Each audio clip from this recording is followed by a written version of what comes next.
Itu NMAX saja sekarang berapa, Pak? Padu macam NMAX. Saya kerana tidak tahu harganya. Ya. 32 juta seandainya. Itu kan harga daftar haji. Tapi dia tidak daftar haji. Tapi di NMAX-nya kedua boh ke rumah, Pak. Tidak daftar haji. Kalau mati dia dengan NMAX tu, NMAX-nya dalam neraka, Pak.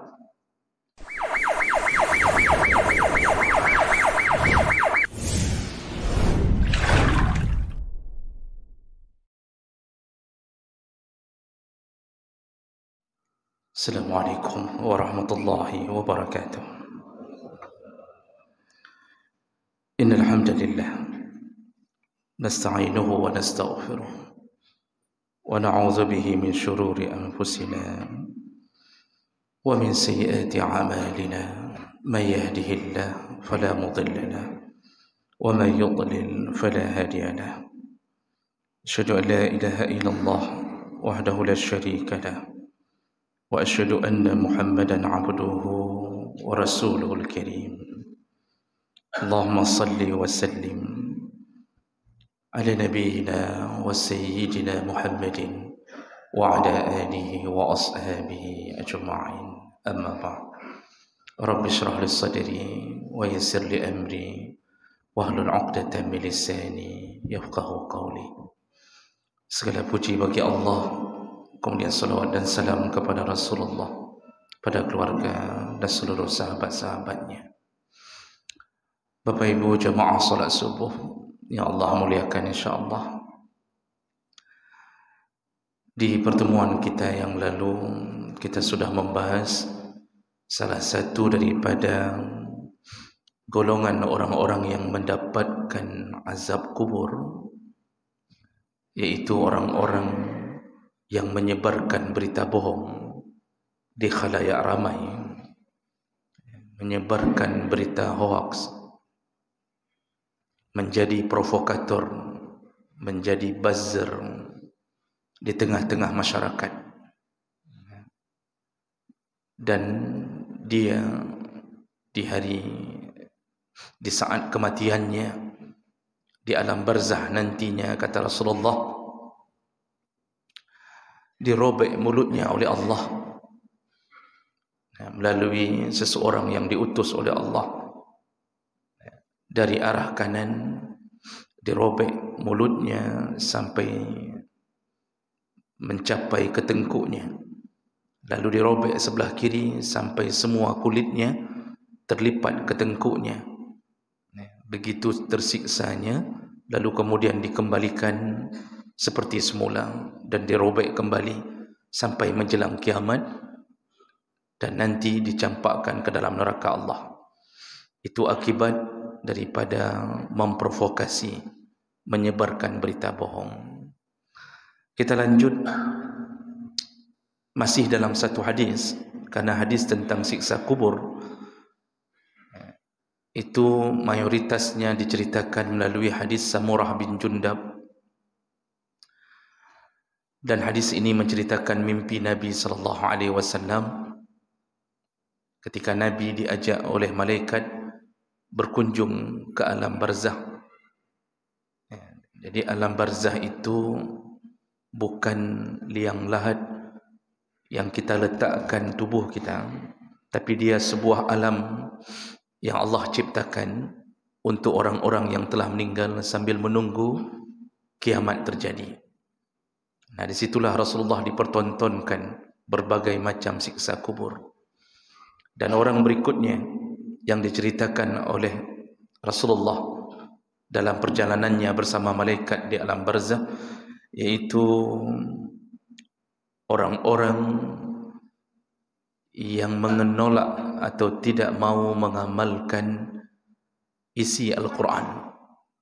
Orang berikutnya yang disiksa kubur adalah orang-orang yang tidak mau atau menolak mengamalkan isi Al-Quran. Sambungan hadisnya, malaikat mengajak Nabi. Kemudian Nabi melihat ada seseorang yang dibaringkan di atas tanah Lalu orang yang kedua memegang satu benda seperti palu, lalu kemudian dipecahkan kepala orang yang berbaring tersebut. Dan ketika sudah pecah, kepala itu kembali seperti semula dan dipukul lagi, lalu pecah lagi dengan teriakan yang maha dahsyat, lalu kembali seperti semula, dan terus berulang-ulang. Nah, di ujung hadis Rasulullah bertanya kepada malaikat tentang siapa orang tersebut. Lalu malaikat mengatakan, wallazi ra'aitahu yanshadikhu ra'sah Muhammad, yang tadi engkau lihat yang dipecahkan kepalanya berulang-ulang, yaitu rajulun 'allamahu Allahul Quran, yaitu seorang hamba Allah di dunia. Dia mengetahui tentang Quran, dia tahu adanya Quran, dia tahu Quran itu sebagai petunjuk hidup, dia tahu tentang isi Quran secara umum, artinya hukum-hukum dalam Al-Quran dia tahu, kata malaikat. Fanama anhu bil-lail wa lam ya'mal fihi bin-nahar, namun dia tidak mengamalkan itu di malam hari dan juga tidak mengamalkannya di siang hari. Lalu Rasulullah mengatakan, lalu malaikat mengatakan, yuf'alu bihi ila yaumil qiyamah, begitulah siksanya sampai hari kiamat. Hadis riwayat Bukhari dengan derajat yang sahih. Jadi jemaah maka Allah, hadis ini adalah salah satu daripada mukjizatnya Nabi yang Allah berikan. Nabi mengetahui hal-hal yang gaib dengan izin Allah Subhanahu wa taala. Walaupun Nabi pada saat mengatakan itu, Nabi belum berada di alam barzah, tapi dengan izin Allah Nabi mengetahui hal tersebut dan mengetahui tentang siksa. Jemaah maka Allah, orang yang disiksa ini adalah hamba Allah yang hidupnya di dunia dia adalah orang Islam, dia mukmin, dia percaya kepada Allah, dia percaya kepada Rasulullah, dan dia tahu Al-Quran adalah kitabullah. Pengetahuannya tentang Quran, walaupun mungkin tidak detil dari ayat per ayat, namun secara umum dia tahu apa saja yang disuruh, yang diharamkan, yang dilarang di dalam Al-Quran. Sama seperti kita hari ini, bahawa kita mungkin tidak tahu tentang dalilnya. Ketika ditanya tentang sesuatu, mungkin kita tidak bisa menjawab untuk menghafalkan dalilnya. Tapi semua orang tahu bahawa Al-Quran telah menyuruh perkara-perkara tertentu. Dan semua kitab-kitab Allah yang suci, mulai dari Zabur, Taurat, lalu Injil, semua menyuruh dan melarang. Namun apa yang terjadi? Dia tahu tapi dia tidak mengamalkannya. Inilah kebencian Allah kepada orang ini, sehingga sebelum dicampakkan ke dalam neraka, disiksa dulu di alam kubur. Kenapa kepalanya yang dipecahkan? Kenapa bukan lututnya? Kenapa bukan tangannya? Karena kepala itu Allah berikan, di dalamnya ada mahkota yang bernama akal, bersatu dengan hati, disuruh berfikir, disuruh amalkan. Namun kita tidak mengamalkannya. Di saat itu kepala lah yang jadi sasaran. Maka dihancurkanlah kepala itu benar-benar oleh Allah untuk menyiksanya. Kenapa dia tidak menggunakan otaknya selama di dunia? Berulang-ulang Allah sudah mengulang-ulang ayat-ayat tentang perintah salat. Berpuluh tempat Allah mengatakan aqimus salat, dirikanlah salat, dirikanlah salat. Lalu Allah gandengkan dengan zakat, wa atuz zakah. Kadang-kadang berbunyi liqimus salat wa yu'tuna zakah, aqamus salat wa atuz zakah. Berulang-ulang Allah katakan itu. Jemaah melakukan Allah. Tapi lihatlah hari ini, Masya Allah, begitu ramainya orang yang tahu tentang salat itu wajib, tapi kemudian dia meninggalkannya. Dia tinggalkan salat. Begitu saja dia tinggalkan salat. Tidak ada rasa takut kepada Allah. Dia tahu neraka itu ada, tapi dia seakan-akan merasa itu dongeng. Dari SD dia sudah membeli buku komik tentang siksa neraka. Itu waktu kita kecil, Pak, tahun-tahun 80-an, itu beredar komik neraka. Kita lihat ilustrasinya, gambar-gambarnya, siksa-siksa yang digambarkan. Namun tidak ada rasa takut kepada Allah. Sehingga Masya Allah hari ini begitu banyaknya orang yang melawan Allah. Itu baru satu perkara, baru urusan aqimus salah orang sudah banyak melawan Allah. Maka dalam surat Maryam ayat 59 Allah katakan fa khalafa min ba'dihim khalfun adha'us salah wattaba'us syahwat fasawfa yalqawna ghayya. Akan muncul setelah masa-masa orang-orang terbaik, setelah masanya para nabi, setelah Rasulullah mangkat, setelah para sahabat pergi, setelah tabi'in berlalu, akan muncul setelah itu kelompok-kelompok orang yang meninggalkan salat beramai-ramai, kata Allah. Allah yang mengatakan itu. Jadi meninggalkan salatnya bukan satu dua, beramai-ramai, berkelompok-kelompok. Dan mereka bukan hanya meninggalkan salat, tapi memperturutkan hawa nafsunya. Dan ini telah terjadi. Jemaah melakukan Allah Subhanahu wa taala, lihatlah sekeliling kita. Lihatlah orang-orang kita, anak-anak kita, remaja-remaja kita. Salat duhur pulang dari sekolah, itu hanya satu dua yang salat duhur. Sekolah pun kadang-kadang tidak menyuruhnya. Padahal memulangkan anak-anak setelah lewat waktu duhur tidak dipaksa, tidak dibuat sebuah sistem anak-anak baru boleh pulang setelah solat duhur, tidak ada lagi. Hari ini sebahagian guru hanya memikirkan bagaimana caranya cepat-cepat awal bulan. Ketika mengajar yang terfikirkan sertifikasi. Masalah anak mau jadi apa terserah. Apalagi dibarengi dengan undang-undang perlindungan anak. Anak dimarahi sekali, datang wali muridnya menampar guru. Jadi kita dibodoh-bodohi, dihancurkan dengan sistem. Dulu anak-anak begitu takutnya kepada guru, begitu segannya kepada orang tua, dipukul oleh guru. Lalu orang tua mengatakan, kalau engkau tidak salah, bagaimana dipukul oleh gurumu? Pasti engkau yang salah. Ditakat sekali lagi oleh orang tuanya di rumah, Pak. Hari ini Masya Allah, guru pun tidak berani bertindak banyak. Kenapa? Pernah dia mungkin mencubit seorang anak, kebetulan mungkin anak seorang pejabat. Langsung orang tuanya datang, mencaci maki guru, lalu menampar guru. Ada yang sampai membawa guru ke pengadilan. Bagaimana mau guru bertindak? Makanya kadang-kadang dilema. Kita dihancurkan oleh sistem-sistem hak asasi manusia. Sampai-sampai masalah salat pun dianggap hak asasi. Anak-anak SMA, anak-anak SMK mau dikeraskan takut bermasalah. Tidak dikeraskan gurunya bermasalah di hadapan Allah. Dan itu semua seakan-akan menjadi lingkaran setan.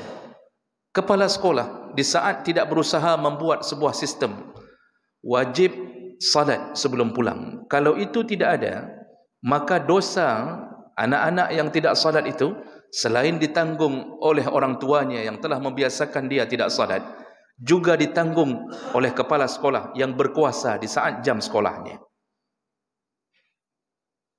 Kalau seandainya sudah kita buat peraturan itu, lalu dilanggar, anak-anak berpura-pura salat, atau anak-anak melarikan diri, diam-diam, itu urusan mereka dengan Allah. Tapi kita yang berkuasa harus melakukan sesuatu untuk mengamalkan, memaksakan.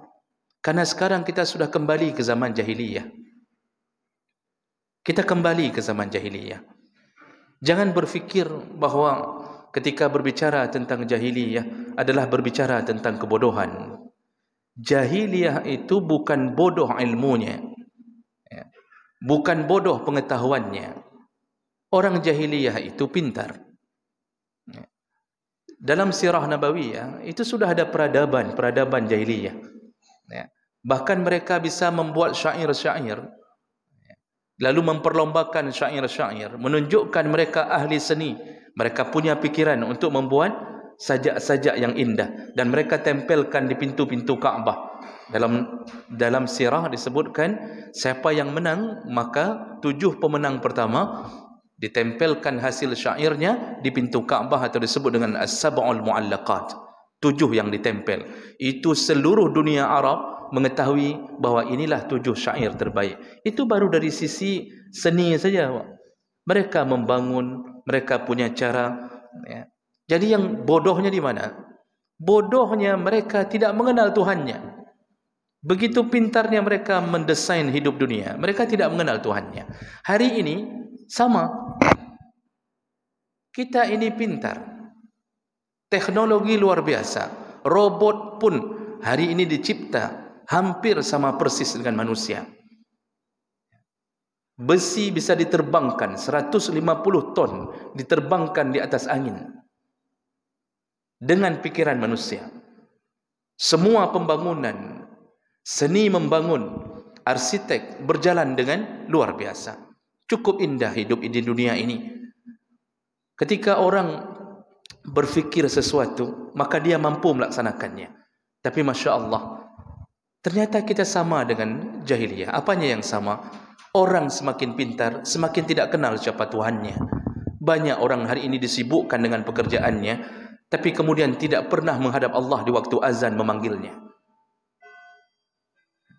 Dia pintar, lulusan S2, lulusan S3, bahkan profesor, tapi ketika azan memanggil dia tidak datang. Tapi urusan-urusan dunia dia mampu mencetak, mengarang, melakukan karya-karya ilmiah. Semua rumus-rumus dia tahu.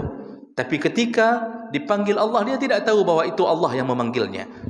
Apa bedanya dengan jahiliyah? Mereka pintar tapi tidak kenal Allah. Hari ini orang pintar dengan gaya yang berbeda, tapi juga tidak mengenal Allah. Jemaah maka Allah Subhanahu wa taala. Maka itu saja sudah menunjukkan Al-Quran mengatakan ini, kemudian orang-orang melawan Quran. Itu baru salat. Baru salat. Allah sandingkan salat dengan Al-Quran. Itu perintah Al-Quran. Ya. Mohon maaf, Allah sandingkan salat dengan zakat. Tapi Masya Allah, juga orang-orang kadang-kadang hari ini lupa bayar zakat. Padahal kekayaannya itu telah mencapai nisab dan telah mencapai haul. Maka orang juga hari ini tidak mau lagi membayar zakat bagi sebahagian orang.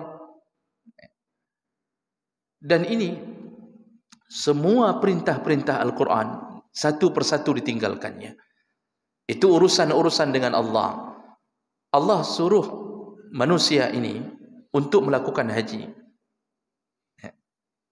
Allah suruh melakukan haji. Barang siapa yang sudah mampu. Dan dia tahu haji itu wajib. Dia tahu haji itu wajib. Namun coba lihatlah. Setelah dia tahu ya haji itu wajib, dan dia tahu ukuran wajib itu adalah dia punya harta untuk berangkat, dia punya harta untuk ditinggalkan, dia punya kenderaan untuk berangkat, sehat badan, aman di jalan. Wajib. Berapa ongkos haji hari ini? 25.100.000 di sebahagian tempat, atau 25 juta untuk mendaftar. Ketika dipanggil genapkan menjadi 35 juta. Uangnya dalam ATM ratusan juta, tapi belum daftar haji. Dia masih merencanakan dunianya. Begitu panjang angan-angannya. Dia masih merencanakan hidup berpuluh tahun lamanya. Di tangannya Masya Allah mobil yang 300 juta ada di tangannya. Di rumahnya selain mobil ada motor-motor atau Honda-Honda yang Masya Allah satu motornya seharga pendaftar haji. Seharga pendaftaran haji. Itu NMAX saja sekarang berapa? Padu macam mana NMAX? Saya kerana tidak tahu harganya. 32 juta seandainya. Itu kan harga daftar haji. Tapi dia tidak daftar haji. Tapi di NMAX-nya kedua boh ke rumah Pak. Tidak daftar haji. Kalau mati dia dengan NMAX itu, NMAX-nya dalam neraka. Kalau mati dia dengan NMAX itu. Ya. Begitu dahsyatnya perlawanan terhadap Al-Quran. Al-Quran suruh berhaji, dia lawan. Tapi urusan-urusan rumahnya dia lengkapi. Untuk buat pintu pagar garasi rumahnya saja, yang model pakai remote, itu 15 juta habis. Dia sanggup lakukan itu. Di keramiknya lantai garasinya, habis sampai 30 juta. Dia buat plafon, bukan plafon biasa. Harus plafon yang berkilat-kilat. Dia lakukan dalam 3 minggu, selesai urusannya. Haji tidak daftar. Itu belum kita bilang lagi dia kahwin lagi terus-terusan. Sudah selesai plafon, yang terfikirkan adalah isi plafon. Itu rumah sana, rumah sini, punya rumah sewa 4, 5. Bukankah ini melawan Allah? Inilah yang disebut melawan Al-Quran. Dan dia tahu, dia telah diberikan ilmu itu, tapi dia tentang Allah. Makanya ini urusan-urusan seperti ini, ketika berhadapan dengan kematian, di saat itulah dia tahu bahawa dia akan tersiksa mulai dari alam barzahnya sampai menuju ke neraka Allah. Rukun Islam itu semua diperintahkan dalam Al-Quran. Satu saja kita lakukan dalam keadaan sengaja, kecuali kita lakukan memang belum waktunya untuk mampu. Seperti urusan haji tadi, kita tidak mampu. Orang tua kita dulu, Bapak Ibu yang Allah muliakan, itu gaya hidup orang tua kita dulu. Itu anaknya banyak, 8 orang, 10 orang. Istrinya rata-rata 1, Bang. Saya tidak mau menjawab banyak juga. Walaupun ada, rata-rata ayah kita, kakek kita, itu ada 2 mamak, 3 mamak. Hidup mereka kadang-kadang ada rezeki, tapi habis untuk kebutuhan menghidupi anak-anaknya. Anaknya sekolah yang 8 orang ini, ya, kemudian kebutuhan hidup merata. Dan dulu gaji tidak banyak. PNS saja mungkin hanya sekitar 100 ribuan. Dan mereka wajar kalau tidak berhaji, karena memang tidak masuk kategori mampu berhaji. Tapi hari ini tidak wajar orang tidak merencanakan itu. Jadi jemaah mereka Allah Subhanahu wa taala, inilah yang membuat Allah marah, sehingga walaupun kita berhibah-hibah di sisi Allah setelah kematian kita, tetap kepala kita dihancurkan Allah setiap hari. Setiap hari dihancurkan Allah. Setiap menit dihancurkan Allah. Bagaimana model siksa ini? Kita di dunia, seandainya kita disiksa, dipukul sekali, jeritan kita luar biasa. Setelah itu kita hilang kesadaran kita. Kalau kepala kita dipukul oleh musuh kita, pingsan. Dalam pingsan kemudian dipukul lagi sampai pecah kepala kita, kita tidak sadar diri.